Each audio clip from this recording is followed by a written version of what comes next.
নদী যেমন আমাদের বাংলাদেশের প্রাণ, তেমনি নদীর বুকে গড়ে ওঠা এক গর্বিত সংস্কৃতির নাম নৌকাবাইচ।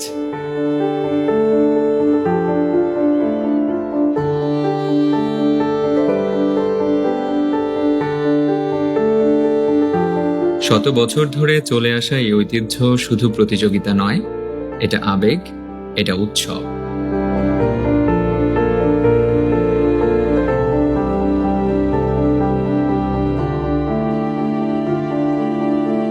আর এই ঐতিহ্যের এক সমৃদ্ধ অধ্যায় লেখা হয় সিলেটের নদীতে, সুরমা কুশিয়ারার বুকে। নৌকাবাইচের ইতিহাস খুবই প্রাচীন। বলা হয় ব্রিটিশ আমলের জমিদাররা তাদের খেয়াল খুশির জন্য আয়োজন করতেন এই বাইচ। পরে এটি ছড়িয়ে পড়ে জনমানুষের মাঝে এবং হয়ে ওঠে গ্রামীণ সংস্কৃতির এক অবিচ্ছেদ্য অংশ। আষাঢ় শ্রাবণের ঢেউ যখন নদীর বুক ভরে তোলে, তখন মাঝি মাল্লারা জড়ো হয়, শুরু হয় প্রতিযোগিতা।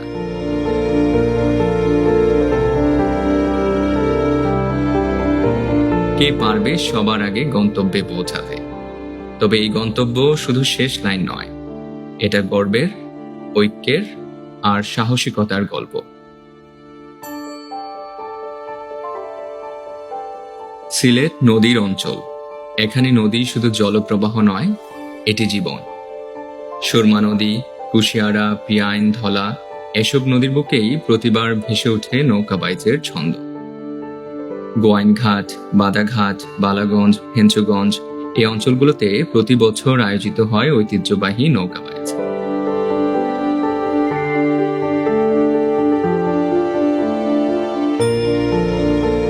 দাঁড়ের তালে তালে চলে নৌকা, মাঝিদের চিৎকার, দর্শকদের করতালি, সব মিলিয়ে তৈরি হয় এক অনন্য আবহ। নৌকাবাইচ শুধু মাঝিদের প্রতিযোগিতা নয়, এটি পুরো এলাকার উৎসব।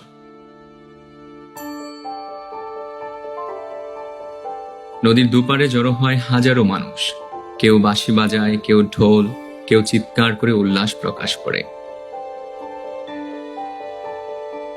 পাড়ার বুড়ো থেকে শুরু করে শিশুরাও মেতে ওঠে এই আনন্দে। গ্রামে বসে মেলা, বিক্রি হয় মিষ্টি, ঝালমুড়ি, খিচুড়ি, হালুয়া আরো হরেক রকমের খাবার। অনেকের জন্য বাইচের দিনটা যেন ঈদের মতো আনন্দ ঘন। আর যারা নৌকায় ওঠে, তারা শুধু মাঝি নয়, তারা যোদ্ধা। তারা নিজেরা, তাদের দল এবং তাদের গ্রামের সম্মান নিয়ে ছুটে চলে ঢেউয়ের বুক চিরে। আজকের দিনে অনেক কিছু বদলেছে।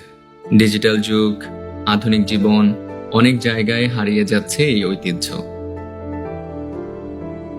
তবে সিলেটে এখনো আছে কিছু মানুষ, কিছু দল যারা এই সংস্কৃতিকে বাঁচিয়ে রেখেছে।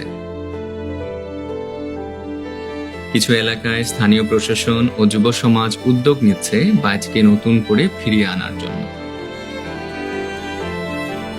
আমাদের অবহেলায়, অযত্নে নদী যেমন শুকিয়ে যাচ্ছে, হারিয়ে যাচ্ছে, তেমনি ঐতিহ্যকে হারিয়ে যেতে দিলে চলবে না। আসুন, নৌকাবাইচকে শুধু স্মৃতি নয়, বরং আমাদের বর্তমান ও ভবিষ্যতের অংশ করে তুলি। কারণ এই সংস্কৃতি শুধু অতীতের নয়, এটি আমাদের পরিচয় এবং হৃদয়ের গল্প।